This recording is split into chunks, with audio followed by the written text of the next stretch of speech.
Ministério Público de Minas e Polícia assinam portaria para atuação conjunta no caso do rompimento da barragem em Brumadinho. Resolução da Agência Nacional de Mineração proíbe mineradoras de manter e construir instalações até 10 quilômetros abaixo de barragens para evitar tragédias. Justiça do Paraná começa audiências de instrução do processo que investiga a morte do jogador de futebol Daniel. Presidente do Supremo visita tribunais do Paraná para conhecer a realidade das cortes e necessidades da região. Tenho feito questão de fazer essa integração entre as magistraturas, porque ao fim e ao cabo a magistratura é uma só. E na primeira reportagem da série sobre os 87 anos da Justiça Eleitoral, como o Código Eleitoral ajudou a evitar fraudes. Foi só com o passar do tempo que alguns mecanismos foram surgindo a fim de tornar o processo eleitoral mais claro.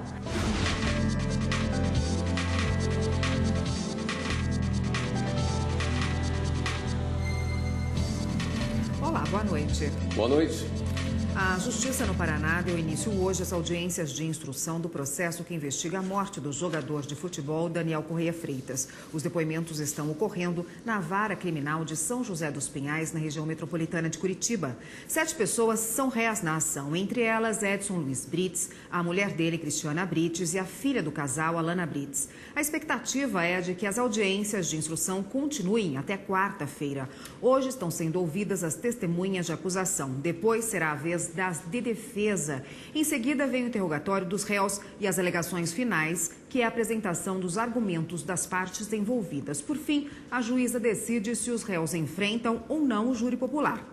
Daniel, de 24 anos, foi achado morto na zona rural de São José dos Pinhais em 27 de outubro. Ele foi parcialmente degolado e teve o órgão genital mutilado. Após a ação do Ministério Público Federal, um jovem de 24 anos foi condenado por pedofilia em Minas Gerais. Durante a investigação, a polícia e o Ministério Público Federal descobriram que o estudante de Belo Horizonte usava sites internacionais para compartilhar imagens e vídeos pornográficos de crianças e adolescentes. Além de se passar por um jovem de 14 anos para marcar encontro com as vítimas, ele chegou a participar de uma rede social na Rússia que é considerada uma espécie de ponto de encontro de todos os pedófilos do mundo. O estudante foi condenado a 4 anos e 9 meses de prisão. O Ministério Público Federal vai recorrer da decisão para aumentar a pena. Uma resolução da Agência Nacional de Mineração, publicada nesta segunda-feira, proíbe as mineradoras de manter e construir qualquer instalação, fazer obra ou realizar serviço em uma região de até 10 quilômetros abaixo de barragens ou que pode ser atingida por uma eventual inundação em até 30 minutos. A resolução dá como exemplo finalidades de vivência, de alimentação, de saúde ou de recreação que tenham presença humana. No caso de Brumadinho, o refeitório dos funcionários da empresa estava próximo à barragem. O rompimento deixou 169 mortos e 141 pessoas desaparecidas até o último balanço divulgado. As instalações, obras e serviços existentes na área da barragem deverão ser desativados até 15 de agosto deste ano. A determinação vale para as barragens de mineração de todos os métodos de construção. E o Ministério Público de Minas Gerais e Polícia Civil assinam hoje uma portaria para atuação conjunta no caso do rompimento da barragem Brumadinho. A portaria formaliza o trabalho que já vem sendo feito pelo MP e pela Polícia com o compartilhamento de informações e de recursos humanos, materiais, técnicos e periciais, inclusive em diligências e oitivas. O objetivo é facilitar o trabalho das investigações instauradas e as providências de localização e identificação de sobreviventes e corpos. Militar que entrou no Exército para prestação de serviço obrigatório e lesionou o joelho operado enquanto esteve na instituição garante indenização na Justiça. Ainda criança, Marcelo tinha o sonho de entrar para a aeronáutica e, aos 18 anos, conseguiu o que tanto queria por meio do serviço militar obrigatório. Ele conta que aprendeu muito durante os 3 anos que esteve por lá. Ensina muita disciplina, né? E a gente aprende a respeitar as pessoas mais velhas. Coisa que a gente faz em casa, né? A gente, aprende também em casa, mas lá reforça bastante isso, você ter disciplina. Sem falar nas amizades que eu fiz lá, que tem muitas pessoas que eu conheço até hoje. Na opinião de Marcelo, o serviço militar deve ser mesmo obrigatório para todos os jovens do sexo masculino de 18 anos. mas nem todos queriam que fosse. Há quem tenha, por exemplo, alguma limitação de saúde. Em Minas Gerais, um jovem foi considerado apto para o Exército, mesmo tendo realizado uma cirurgia no joelho anos antes. Iniciado o treinamento físico-militar, ele precisou várias vezes de atendimento médico por sentir fortes dores no local. Por fim, foi dispensado. O militar entrou com uma ação na Justiça pedindo reparação. A primeira turma do TRF1 entendeu que a União deve indenizar o homem que lesionou gravemente o joelho em serviço. A União chegou a alegar que não há prova de que o agravamento da lesão pré-existente ocorreu no Exército e que não houve omissão por parte da organização militar. Argumentos rejeitados pela primeira turma do TRF1. O colegiado destacou que o problema apresentado pelo autor em decorrência do serviço foi demonstrado em prova pericial e que, para se eximir da responsabilidade, competia à União demonstrar que o militar deu causa à lesão por agir com negligência, imperícia ou imprudência no episódio, o que não aconteceu. Os magistrados ressaltaram ainda que, mesmo sabendo anteriormente da cirurgia no joelho do autor, não houve dispensa do serviço militar e, com a piora do quadro de saúde, a União se omitiu do dever de recuperação após o licenciamento. Diante disso, a turma considerou que o ex-militar deve receber R$ 13 mil de indenização por danos morais. Este advogado, presidente da Comissão de Direito Militar da OAB do Distrito Federal, esclarece que, de fato, o cidadão só pode ser colocado novamente na vida civil se estiver em boas condições de saúde. Ele explica ainda os casos de dispensa do serviço militar obrigatório. É uma questão muito subjetiva, porque em nenhum momento a lei traz algo objetivo, taxativo, falando esse ou aquele deve ser liberado. Até mesmo questões religiosas não impedem com que você preste serviço obrigatório. Tem que ser respeitada a sua opção religiosa. Então, se você é pródigo ou se você tem uma debilidade permanente, é quase certo que você vai ser dispensado. Por meio de nota, o Exército Brasileiro informou que não se pronuncia sobre o processo em tramitação na Justiça. Após transitado em julgado, a instituição vai acatar a decisão e tomar as medidas administrativas cabíveis. As despesas de prova pericial determinada pelo magistrado devem ser divididas entre as partes. O entendimento aplicado pelos ministros do STJ vale para os fatos ocorridos já na vigência do Código de Processo Civil de 2015. No caso analisado, uma empresa entrou na Justiça para cobrar multa por rescisão contratual de outra empresa para a qual prestava serviços. O pedido foi julgado improcedente, pois a rescisão teria sido feita de forma motivada. O Tribunal de Justiça de São Paulo anulou a sentença e determinou de ofício a produção de prova pericial com a antecipação do pagamento do perito, que deveria ser dividida igualmente entre as partes. Uma determinação de ofício é feita por um juiz ou um magistrado sem que uma das partes tenha solicitado, de acordo com este advogado. Existem atos que são de ofício, que o juiz faz independente de provocação. Então, tem vários artigos elencando quando o juiz vai decidir ou produzir qualquer ato de ofício ou não. Aí entra a incompetência absoluta, que é um ato que o juiz pode fazer de ofício, valoração das provas, requerimento de prova, distribuição dos ônus da prova também é uma situação que o juiz pode fazer de ofício ou não. No recurso ao STJ, a empresa ré no processo alegou que a autora da demanda que deveria pagar o valor. O relator, ministro Vilas Boas Cueva, afirmou que foi correto o entendimento do Tribunal Paulista. Ele esclareceu que o Código de Processo Civil de 2015 prevê que cada parte deve pagar antecipadamente as despesas dos autos que realizarem ou requererem no curso do processo. O ministro disse no voto que, encerrado o litígio, a parte vencida pagará ao vencedor as despesas que antecipou. E você vai ver no próximo bloco, reparação de mama pelo SUS é lei. Mesmo com o plano de saúde ainda dentro do prazo de carência, a mulher pode solicitar e deve ser atendida para a realização desse tipo de procedimento.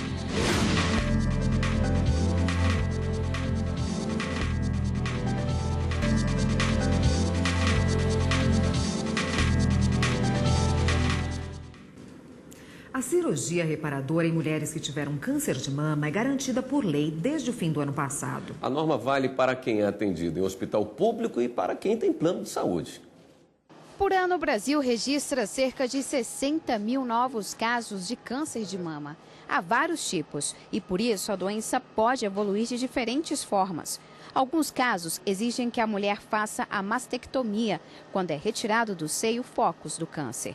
Pelo menos 1 em cada 5 mulheres passam por esse procedimento. Quando é diagnosticado câncer de mama e tem que ser operada essa mama, tem que ser feito ou uma mastectomia radical, que é a retirada de toda a mama, ou a quadrantectomia ou segmentectomia, quer dizer o quê? Tirar uma parte da mama, ou um quadrante ou um segmento da mama. Desde o fim do ano passado, entrou em vigor no Brasil lei que assegura a cirurgia reparadora às mulheres que tiveram câncer de mama. A norma ela vale tanto para quem é atendida no hospital público como as que contam com o plano de saúde. E se houver condições técnicas, a reparação deve ser feita imediatamente. O texto também prevê que os procedimentos de simetria da mama e o de reconstrução do complexo areolo-mamilar passam a ser considerados partes da cirurgia plástica. A lei estabelece que, quando não for possível fazer a cirurgia reparadora no mesmo dia da mastectomia, a paciente deve ter garantida a reparação assim que alcançar as condições clínicas exigidas. O prazo para se adequar à norma é de 180 dias. Poucas pessoas sabem que a jurisprudência reconhece esse tipo de procedimento como incluído dentro do espectro emergencial. Significa dizer que, mesmo com o plano de saúde ainda dentro do prazo de carência, a mulher pode solicitar e deve ser atendida para a realização desse tipo de procedimento. Caso isso não ocorra, o melhor caminho sempre, infelizmente, é o Poder Judiciário. Diagnosticada em 2016 com câncer de mama, Simone fez a reconstrução em setembro do ano passado. O resultado garantiu mais qualidade de vida. Quando você reconstrói algo que você perdeu, dá a ideia de que você continua levando a mesma vida, da mesma forma. Isso te faz muito bem, te faz vencer, né? Te faz se sentir feliz, te faz prosseguir no que você estava fazendo. Na Bahia, uma empresa financeira terá de indenizar um trabalhador por transportar documentos e dinheiro sem segurança.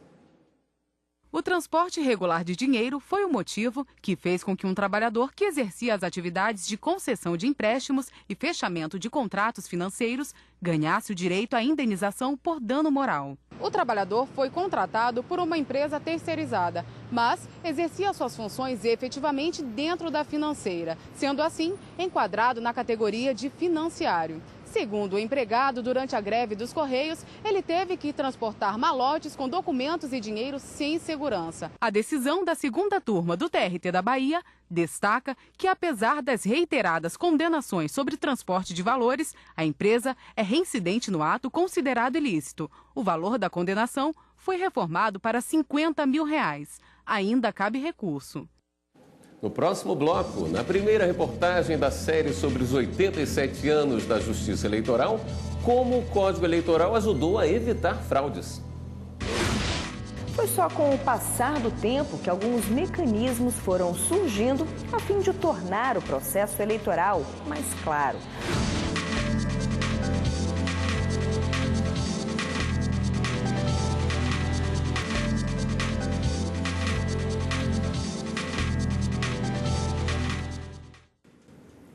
O presidente do Supremo Tribunal Federal e do Conselho Nacional de Justiça esteve neste fim de semana em Curitiba, no Paraná.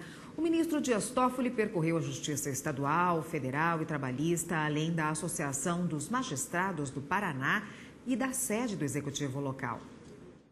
A primeira parada foi no Palácio do Iguaçu, sede do Executivo paranaense, onde o governador Ratinho Júnior deu as boas-vindas, junto com representantes dos 3 poderes.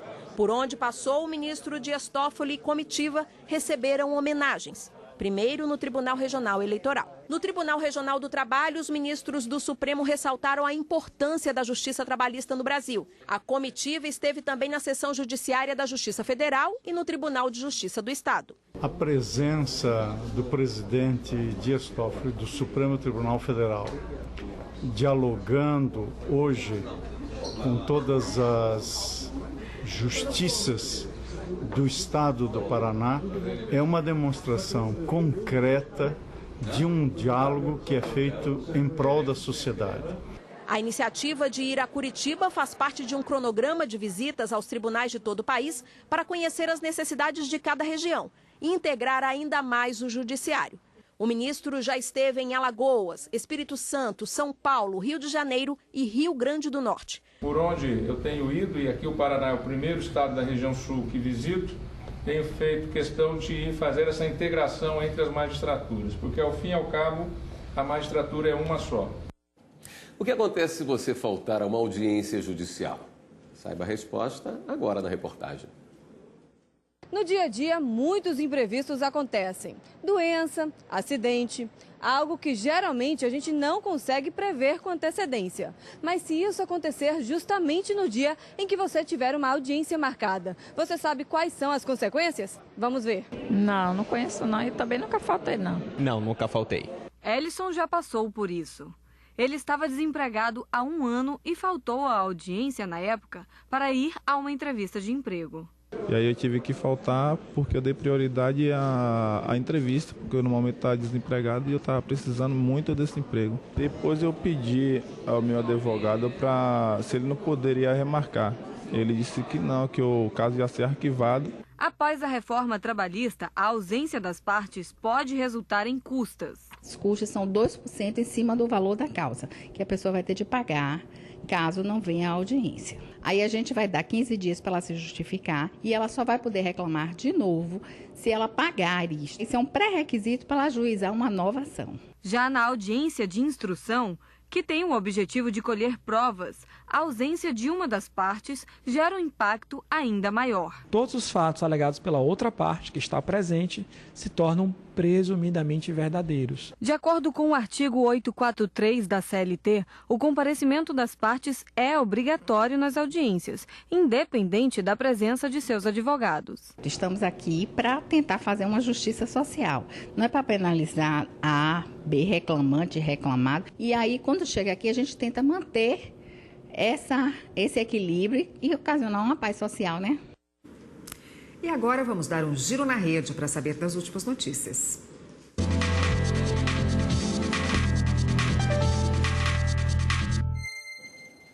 Vamos então à redação do Jornal da Justiça falar com Carla Lucena, que tem as novidades para a gente. Oi, Carla, boa noite. Oi, William, boa noite para você, boa noite a todos. Vamos começar o giro de hoje com uma notícia sobre o médio João de Deus. E olha só, a primeira vara criminal de Anápolis, em Goiás, recebeu agora à tarde a denúncia contra o médio e a mulher dele, Ana Keila Teixeira, por posse ilegal de arma de fogo e munições. A denúncia foi oferecida pelo Ministério Público e essas armas elas foram encontradas em dezembro do ano passado, após cumprimento de mandado de busca e apreensão na casa do casal. João de Deus está preso e ele é réu em outras 2 ações, por estupro de vulnerável e violação sexual mediante fraude. A nossa produção entrou em contato com a defesa do médio, mas ainda não tivemos nenhum retorno. E agora vamos falar de uma notícia sobre a Lava Jato. O Tribunal Regional Federal da 4ª Região manteve bloqueados os bens do ex-diretor da empreiteira Mendes Júnior, Rogério Cunha. Na ação, ele pedia para que os bens fossem desbloqueados. Alegava que a medida causou prejuízos à família. Os desembargadores do TRF consideraram que não há ilegalidade no bloqueio dos bens e que o que se busca neste caso é o ressarcimento dos danos causados aos cofres públicos. E agora vamos com 2 decisões do Supremo Tribunal Federal. O ministro Alexandre de Moraes negou habeas corpus do vereador de Mangaratiba, no Rio de Janeiro, Vitor Tenório Santos. A defesa pedia a revogação da prisão preventiva. Ele foi denunciado pelo Ministério Público do Estado pela suposta prática dos crimes de associação criminosa, peculado e fraude à lei de licitações. O valor dos danos é de 17 milhões de reais. O ministro Alexandre de Moraes disse que o vereador aparenta ser uma peça importante de uma ação criminosa organizada e que não há nenhuma ilegalidade na prisão dele. E a ministra Rosa Weber considerou que a inadimplência do Legislativo não pode impedir renegociação da dívida pública do Estado do Pará. Para a ministra, a restrição imposta pela Secretaria Nacional do Tesouro para o refinanciamento da dívida do Pará é indevida. Nesse caso, foi julgada uma ação do Estado contra a União, que exigia que o Estado quitasse dívidas de pessoal para aí sim poder requerer empréstimos, financiamentos ou contratos de garantia. E você aí de casa quer rever alguma notícia do Jornal da Justiça? Então não deixe de seguir a gente no nosso canal no YouTube. Acesse lá, TV Justiça Oficial. Eu fico por aqui e agora voltamos ao estúdio. Érica William. Obrigada, Carla. E a partir de hoje, o Jornal da Justiça vai exibir uma série de 5 reportagens comemorativas aos 87 anos da Justiça Eleitoral. A primeira matéria veja como a Justiça Eleitoral surgiu no Brasil e como o Código Eleitoral ajudou a evitar fraudes.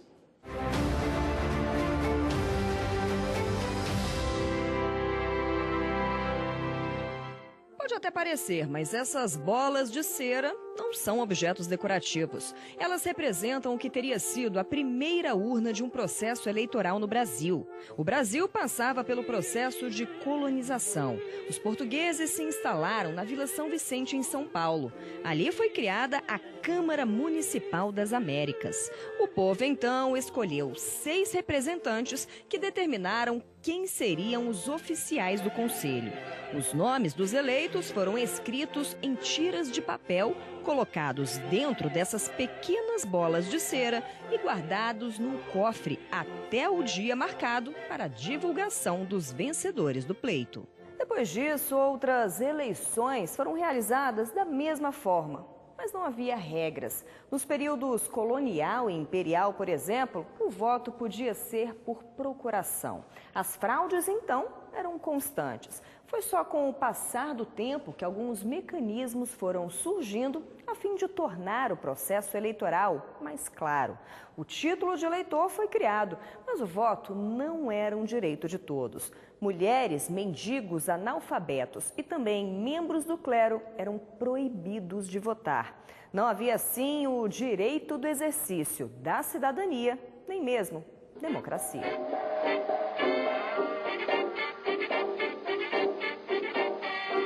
O primeiro Código Eleitoral foi elaborado somente em 1932, durante a Era Vargas. Ele regulava o alistamento dos eleitores e trazia importantes inovações, como o voto feminino e o voto secreto. Também estabelecia a criação da Justiça Eleitoral, retirando do Poder Legislativo o controle sobre seu próprio processo de renovação. 5 anos mais tarde, Getúlio Vargas outorgou uma nova Constituição, desta vez sem contemplar a Justiça Eleitoral. Ela ficou suspensa e foi só em 1945, com o fim do Estado Novo, que a Justiça Eleitoral foi proclamada novamente. Paulo era criança nessa época, mas se lembra claramente como as eleições eram conduzidas. Os chefes eleitorais eram fazendeiros e no dia da eleição traziam os eleitores em caminhões antigos, em carroças, para a cidade para votar. E aí serviam café aos eleitores, café com leite, pão com manteiga, e entregavam a cada um deles uma cédula que eles colocavam no bolso, era a única que eles tinham, e assim eles se encaminhavam depois para a sessão eleitoral e votavam. O secretário judiciário do Tribunal Superior Eleitoral explica que o código veio justamente para combater as fraudes. A Justiça Eleitoral, ela é uma composição temporária. Na Justiça Eleitoral há essa rotatividade que ela é criada já em 1932 justamente para que o magistrado ele não ficasse muito tempo no cargo eleitoral e com isso ele não ficasse assim contaminado com outros contatos políticos. Houvesse sempre uma renovação dos quadros da Justiça Eleitoral para que fosse sempre mantida uma lisura do processo eleitoral. E tem dado certo até hoje essa rotatividade da magistratura eleitoral. E amanhã veja as principais mudanças implantadas pelo Código Eleitoral de 32. Esta edição do Jornal da Justiça fica por aqui. Uma boa noite. Continue com a programação da TV Justiça e a gente se vê amanhã. Até lá!